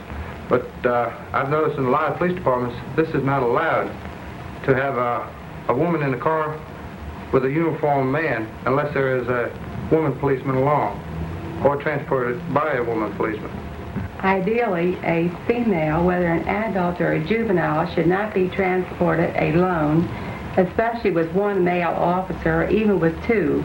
If at all possible, the services of a policewoman or a matron should be secured. Sometimes that is impossible because of lack of personnel or transportation facilities, but if it can be done, it should be done. Well, this girl wasn't arrested. Would you say, Officer DeVal? She wasn't placed under arrest. No. Would you call that arrest? No, she was not arrested, but she was picked up. On a complaint of the mother, is that correct? That's correct. Well, do you think the police officer was justified in taking her in under those conditions? He goes to this, she wasn't violating any law at the moment, was she? No, but she had been phoned in as a missing person. And I feel that the police officer had every right to go in and take her out of that soda shop. One of the main questions is what we can do with youngsters like this in a helpful way. We have to remember that usually when we see these girls, or girls in particular, where they're in emergency situations, if we can sit down and talk with the girls and their parents, we can refer them to the proper social agencies who deal with them in an extensive way, manner in which we do not have time or the personnel to deal. We refer them to psychiatrists, other social agencies, religious organizations, churches, anything that's indicated by their particular problem. But one of the important things is being able to know what other agencies in the community you have available to you. That's true, and what hours they're open. Doctor, I would like to bring out one point here where the officer arrested that boy for the stolen car. Too many times a young police officer makes his arrest, he is excited, and he's got to learn to control his excitement when he makes an arrest, because sometimes excitement will cause his prisoner, especially if it is a juvenile, to do something drastic which he wouldn't ordinarily do. Of course, this comes with experience, and this experience is what's needed for a person who's going to be a juvenile officer later on. And once he has controlled himself to that and controlled his emotions, then he's stable and able to become a good juvenile officer. That's very true. But here he's just apprehended this lad who has stolen an automobile, tried to outrun him, and the police officer is not expected to tip his hat to him when he comes up to him. It's not personal with the police officer. In this chase, this man could very easily have killed some innocent persons. The police officer is mindful of that, and he certainly has to be prepared when he comes up to make an arrest of such an individual. Well, I noticed in this film that this officer was unable to secure any information from this boy. And I feel that had he used another approach, the boy may have told him a little more than he did in the film. What kind of approach did you mean? Well, you can be firm with a juvenile and still not make him feel like he's being pushed around. Use a different tone of voice. Let him know that you mean business, but let him know that you're there to help him, not to hurt him in any way.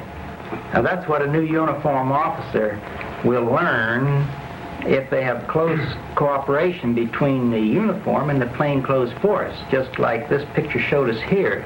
This juvenile officer came back and explained to the arresting officer, that is, the man was in uniform, what happened to the boy, and he explained to him why he did certain things. And that has a tendency to make a better working relationship and show this officer certain things that he can do while he's walking his beat or driving his police patrol car. Do any of us think there should be a difference in the way a uniformed officer handles a juvenile against the way a plainclothesman should handle it? He spoke of uniformed officers and plainclothes officers. Shouldn't we clarify that a bit by saying this plainclothes officer is a juvenile officer and has been trained in the handling of juveniles under such situations? He's not just an ordinary plainclothes officer like a regular detective. He's a trained juvenile officer. Well, I feel that the actions of a uniformed policeman, first man on the scene when placing a juvenile under arrest, is going to have a big bearing on the way that juvenile is going to act, no matter whether you're in uniform or whether you're in civilian clothes. Because most juveniles nowadays that I've run across will find that you're a policeman, no matter whether you're in uniform or you're out of uniform. And you're there for one purpose, and that's to get a conviction. So they feel that, uniform or not, if they're treated right, let me tell you what you want to know. You push them around, they're not going to tell you a thing. Going now to John, the violent boy, I wonder what any of you thought about the handling of him, both before he got to jail and afterward. Well, from John's actions, apparently prior to the arrest of the police, appearance of the police, he had assaulted the lad with a bottle. He was in a violent stage. There was nothing else the police could do but to restrain him and use the necessary force to convey him to a place of security. This frequently brings on complaints of using unnecessary force against a juvenile.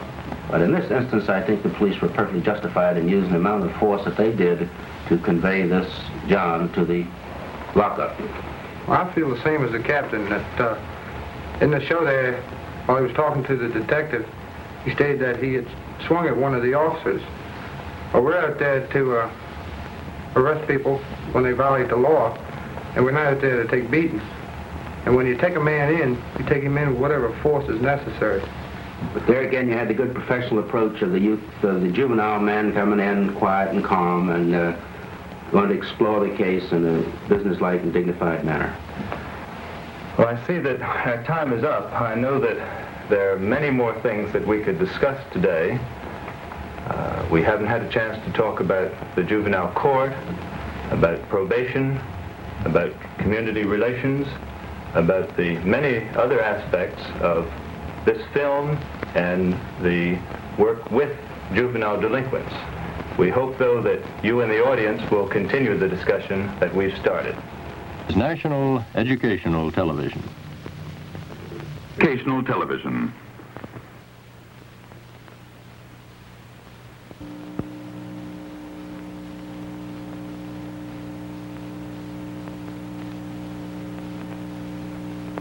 He thought he was in the know until he went to jail. Then he really learned how to operate. He came in a beginner, an amateur, and went out a pro. Join us as we discuss Education for Crime.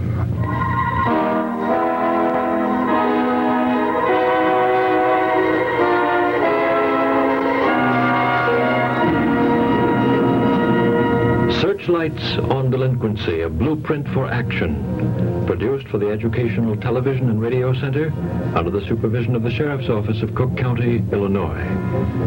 Featuring the nationally known criminologist and Sheriff of Cook County, Joseph D. Lohman. Tonight's guest, Mr. Hans W. Mattick, Assistant Warden of the Cook County Jail and formerly criminologist for the Illinois Parole and Pardon Board in the Stateville Joliet Penitentiary. And now, Sheriff Lohman. Criminal behavior, like all forms of human behavior, is learned behavior. Juvenile delinquency is developed through experiences that represent a learning process into mature criminality. And too often the educative process consists at points of experiences and even actions by conventional society itself which are not realized as contributions to the further development of criminality.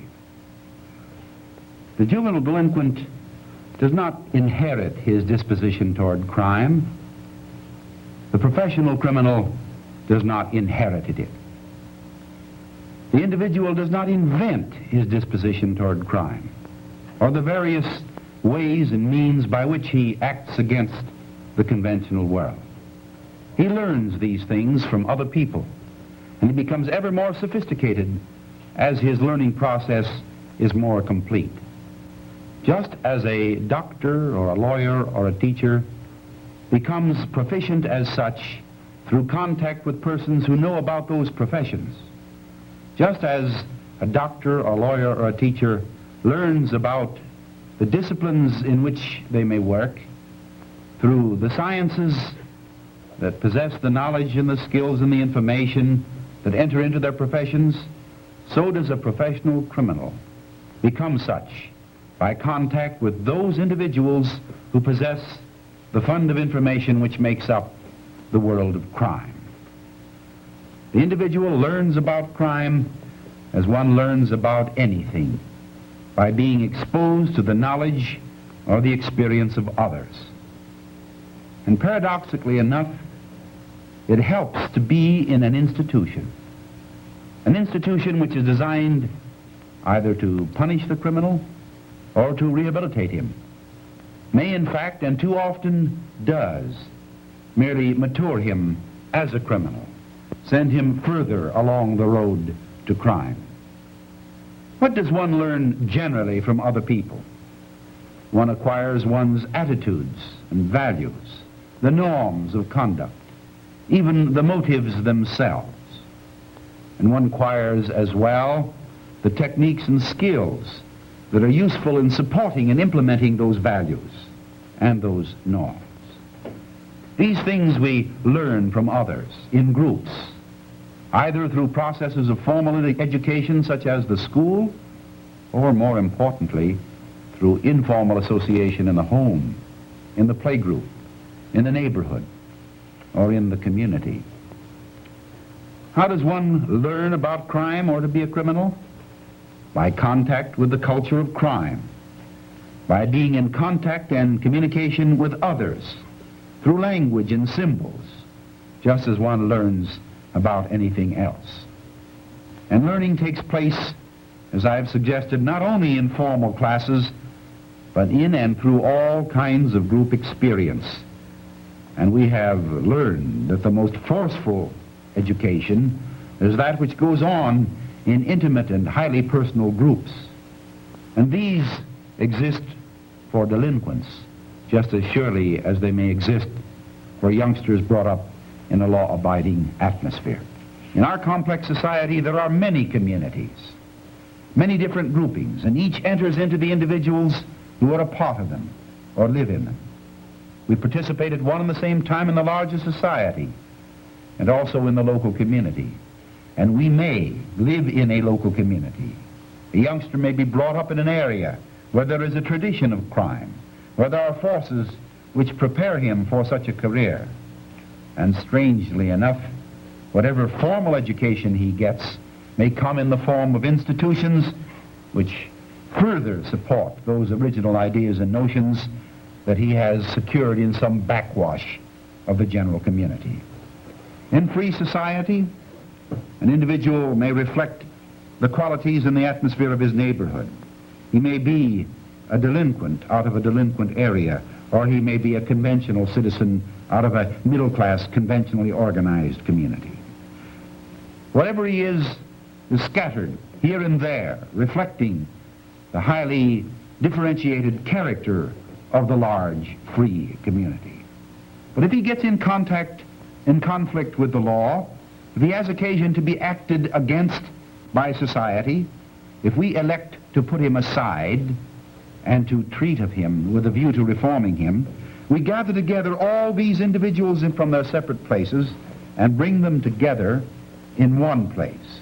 And these individuals are all alike in these separate places as delinquent, only to come together from their separate existences in the free community and to be created together as a prison community, to come together here in a society which is afforded for them by the conventional world. The prison represents a paradox. The reform school, the training school, all of these are paradoxical in that the men who administer them, the rules and regulations by which we direct them, the guards who hold them fast and secure them within the institution, represent one set of standards, one set of views. They reflect the concern of society with the ordering and forbidding of these people along new lines, away from their older habits. This is cold, forbidding to the men themselves. Each one acted against as if he were suspect continuously. But inside this building, These people who guard them are found together persons who comfort each other, who exchange in the warmth and the understanding of their common plight, their past experience, reinforce together their hostility toward the world which has put them there. And one may ask, which is more forceful by way of education? This influence in the warm center or heart of the prison, or the guards who surround them and hold them constantly suspect? Perhaps we can get an answer to that question by going to one of the experts who spent many years as a research student and as an administrator of correctional institutions. Mr. Hans W. Mattick was formerly criminologist with the Illinois Parole and Pardon Board, and presently is assistant warden of the Cook County Jail, one of the largest institutions of its kind in the United States. Mr. Mattick, in what sense is the jail able to accomplish a single educative purpose, such as reform and rehabilitation? Or is there indeed another process of which too few are aware? Well, a prison is certainly an ambivalent, an ambiguous sort of place, such as you have suggested. It might be likened unto a caste society where the conventional influences are imposed in the form of force, coercion, rules, forbidding, and so forth, and the unconventional is a caste of the submerged who represent the inmates. And each has interests in common which make for a certain polarity within a prison, and although there are areas of cross-communication, nevertheless there is this division within which comes from common interests and common purposes, which, even with the best intentions on the part of the community to accomplish a constructive purpose, nevertheless has this undercurrent of negative action, communication, and so forth, which defeats that conventional purpose. Now, you administer an institution of considerable size today with something like 2,000 inmates. How likely is it that any number of these would, in their previous experience, have an opportunity to share their past life and their hopes and aspirations with as many benighted persons such as themselves as they do experience in the county jail? Well, of course, we do know that most offenders who come to penitentiaries, prisons, and jails are group offenders. That is, the individual offender is rather the exception. However, they know each other in the community only in these small groups and may have heard of one another by reputation. However, when the community takes action against their depredations and so forth, it brings them together so that people who would have had absolutely have no inkling of one another or only the most fortuitous contact, here are brought together in intimate contact, and the fact that prisons and jails are generally overcrowding and lacking in space, even these physical aspects, contribute to the throwing together and throwing in upon one another of this delinquent population, where this intensive kind of communication goes forward and the exchange of criminal information, techniques, and skills. Now, this polarity that you speak of places us in the position of seeing the prison or the jail or the reformatory as an institution which has really two communities within it. The community on one hand of the people who administer it in this detached, remote, impersonal sense in which they deal with the inmates, and this thing which the inmates themselves create and which they are constantly trying to hide, as I take it, from the administration. Well, that's true, Sheriff, and I've brought along some films here which can perhaps illustrate this by way of a series of incidents that have been filmed to bring this point forward. We see here, for instance, an inmate who is just entering a jail being processed. You'll notice that the predominant tone of the whole action is to treat the inmate as a sort of an object, a source of information, and so forth. There's certainly no warmth here. This doesn't mean that we have to be sentimental about this, but we do have to see what the experience means to the prison inmate from the inside in order to understand and deal with him. Here, he is stripped of his clothing, his whole demeanor is suspect, and there's a good legitimate reason to suspect him, perhaps, but nevertheless we do have to think of these effects on the inmate and what this does to him by way of readying him for a reception with people who are treated in a like way. In other words, the jail administration or the prison administration is pushed into the position because of the needs and hopes and aspirations of the men themselves, regarding every action on their part as suspect, to treat with them impersonally as a statistic, so to speak, as a number that might, if they weren't watched too carefully, do something that would be a problem. Yes, and the inmates reflect this, of course, in many informal kinds of organization, which are a sort of a passive resistance. And then the nature of social life in a jail is of such a nature that men reinforce one another's values, and the predominant values tend to be those of those who have been there the longest, those who have the greatest reputation, and in that kind of a highly selected population, those will be precisely those that are most delinquent. Any ordinary citizen who's never been in a jail can't begin to appreciate what it means to be mugged, so to speak, as this man is, have his clothes taken from him, be carefully searched, constantly told not to talk out loud and obey orders, keep clean. That is to say, to destroy every vestige of privacy which every human being ordinarily takes for granted, and in that sense to become public in every respect. We have to consider another aspect of what this does. Life in the free community requires a certain amount of initiative and drive and so forth. And yet when we put a man in prison or in a jail, he is ordered, his thinking is done for him, he works on schedules not set by himself, with the result that he becomes prisonized if he is at all passive and has no inner resources. And this impersonal handling, such as we see here, where a man is simply a piece of paper, a card. The prisoners say, I came in with a name, but now I'm a number, and things of that kind. All of this contribute to this kind of prisonization and the throwing in upon one another of men where they reinforce the values that we do not want to see reinforced. Well, this formal record and this statistical character he has for the rest of his life seems to stand in place of his person, which is to say he has become an evil thing and is constantly referred to as that evil thing by way of stamps, by way of papers, by way of elements which make him merely this suspect thing. Yes, many inmates who may have been successful from the standpoint of never being committed again, nevertheless are haunted as by a specter of this record, and it assumes actually even more psychological significance than it in an objective sense actually has. Here we have the bullpen wall. You see the sort of a transient kind of communication, this fugitive communication, which goes on and which sort of contributes to a sense of alienation, a sense of loss. You even see here the juxtaposition of protest on the wall and forbidding on the side. Here we have a hopeful sort of a sentiment. And these things on the wall are really the tangible evidence that much is going on that doesn't meet the eye by way of exchange of information, ideas, thinking, point of view.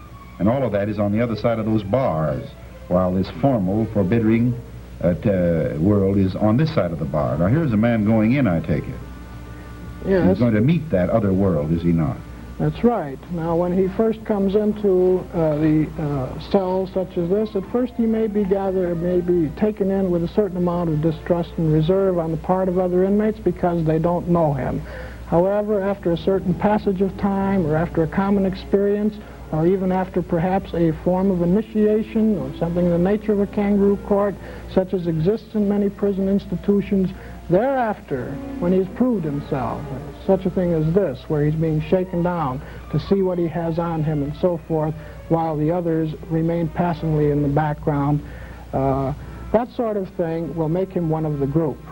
Well, there are all these keys which are locking the men in to keep them from being out in the free world, locking them away from the free community, but they are by the same token locking them in a community of their own and throwing each of these men at the mercy of and in contact with this world of the delinquents and criminals themselves. Yes, I think we have to understand the sense in which there is no privacy in an institution, and of necessity it must be so if an institution is to be supervised properly. And yet when a man has no privacy, it makes changes in him and makes for certain kinds of public behavior which cannot but be delinquent if the culture surrounding him is delinquent. Here we have an example of a prison newspaper being run off. This is one of the few bridges between the inmates and the administration and the form of, let us say, more conventional kind of communication that does go on in a jail. Well, even that, the title of that paper, The Grapevine, is rather significant because I suspect that what is acceptable to the administration doesn't afford ample opportunity for the inmates to communicate. Well, that's certainly true, and we, for instance, have a good example here. Here we have what apparently is a classroom scene. The prison administration gathers inmates together from various parts of the jail or the prison and assembles them here. And here, while ostensibly teaching is going on, and undoubtedly there are some sincere students there, nevertheless you will note those two inmates in the back are having a rather intensive, quiet conversation that is unrelated to the subject matter that's going on, and this is really what you referred to before as informal, primary type of education which has the greatest effect. Well, this then becomes even an objective of every inmate, to be able to insinuate himself into the company of others with whom he can communicate, with whom he wants to be, and not in accordance, of course, with the knowledge or the purpose of the administration itself. Like get assigned to these different places together, do they not? That's true. For instance, you will see that one man may walk by a particular location and doesn't mean anything. You will see that here's another one waiting. However, another one may be passing by that place on the way to the hospital, but he is sick mainly to get to this point of communication. And then the communication goes on. This is really the obverse of all the watching, the lack of privacy that goes on, this sort of subconscious mind of the prison or jail community which communicates in its own terms. Here we see an elevator shaft being used for this purpose and the cooperation of a number of inmates in order to effect a sub rosa kind of communication. This happens to be between floors. And fairly soon you'll see that whatever it was, there's a form of reward attached to it. And just as learning is learned through punishment and reward, here we see the reward following and the cooperative effort. And in the final analysis, here you see them splitting the spoils and going on about their business, ostensibly and manifestly conventional, but yet communicating in their own way. Well, obviously, if one visits a jail or a prison, what it is in fact, as it influences the lives of persons, never meets the eye of the occasional visitor. Well, that's perfectly true. As a matter of fact, you can say that the most important things in a prison community are invisible. Many prison administrators are proud of polished brass, paint, and clean windows, but we are interested in human effects and the effect on human personality, and that is not very visible unless you live with it from day to day. Now, we see here then in the prison or jail community something that develops in the direction of making these men more and more like each other, contrasted with the free community, which presumably has everything and anything in it. Here these are singled out and brought together in this place. But is it correct to say that people are so different in the free community and only in the jail they come to be like one another as a result of this educative process within the jail? Well, there are similarities and differences, but the community through its action is certainly contributing towards that end and putting it in a particularly intensive situation. And although we can't say that delinquents are all alike, we are making forces towards making them more alike. Mr. Maddock, in one of our earlier programs, we noted the sense in which in certain sections of the metropolitan community, fully 50% of all of our delinquents are produced from about 25% of our young people, which is to say that the greater proportion of the problem is found within these rather narrowly circumscribed regions of the great cities. Now, these are the people, are they not, whom we find for the most part in our jails? Yes, we can say that the prison is a mirror image of the community, but highly refracted. Here you have a space which perhaps takes up a space of 30 miles.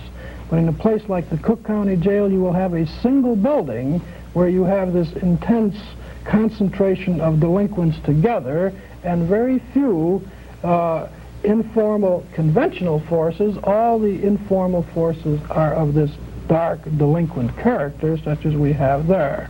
But we've got to note, I suppose, as well, the inevitable consequence of the educative effect of the jail back upon this community. For this is to where that greater proportion who come from here, who go to the jail, will one day return. And they in turn then become an educated force with reference to the younger people who are in that community who follow upon them. Yes, and I think that people would be very surprised at the numbers that are represented. For instance, the Cook County Jail turns over 17,000 people a year. And I think that the prison population in the country at any one time is close to 180,000. And this is a veritable horde that has been exposed to this intensive communication and education and crime, going back into the community, serving as focuses of interest and perhaps incipient leadership, and contributing to the cycle of the same problem again later. Thank you very much, Mr. Maddock, for this other side of the jail and reform and penitentiary picture. One that not very frequently is presented us, because most of us are disposed to regard the jail or the penitentiary as performing only that function for which they were designed and for which they are administered, when in fact needs to be recognized that these institutions serve as places where even greater criminality is developed. And one might say that the professional criminal is the classical product of our penitentiary system. For never will we get a truly professional thief or professional criminal in the Lards, save he has had at the hands of the law an opportunity to complete his education, informally and formally, if you please, within our jails and penitentiaries. Education for crime. Individuals are habituated to a way of life which is crime. Habituated means educated. They learn. They developed skills and arts as a result of being exposed to those who know, and by practice become more accomplished. And in this sense, crime is for many a normal activity. Strange words for those of us who live on the proper side of the law. How can it be normal? It is the normal result of this kind of community experience in the first instance, or institutional experience at a later date.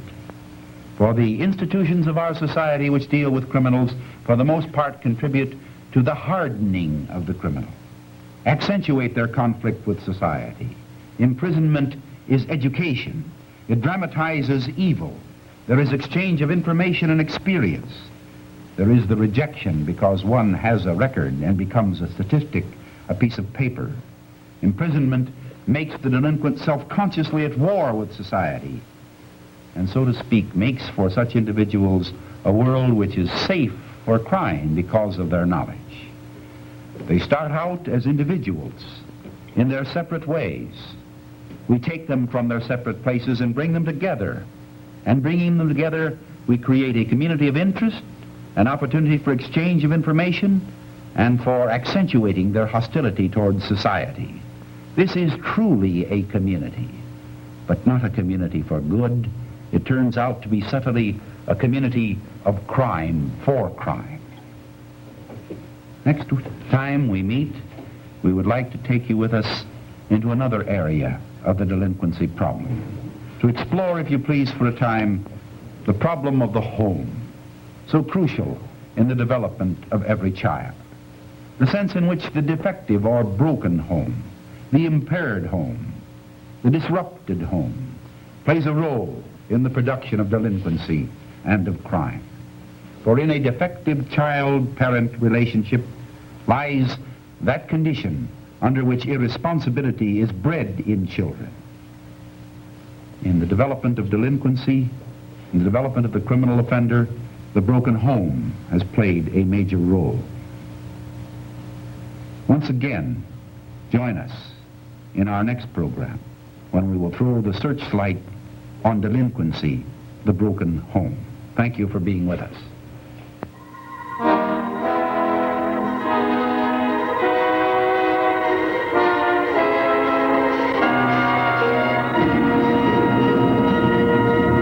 Searchlights on Delinquency, a blueprint for action, was prepared for the Educational Television and Radio Center under the supervision of the Sheriff's Office of Cook County, Illinois. Searchlights on Delinquency features Joseph D. Lohman, nationally known criminologist and the Sheriff of Cook County. Tonight's guest, Hans W. Mattick, Assistant Warden of the Cook County Jail.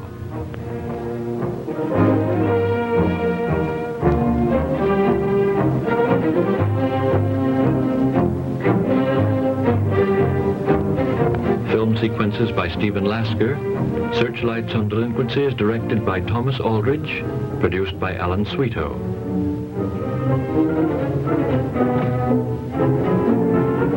Searchlights on Delinquency was presented in Chicago under the auspices of station WTTW.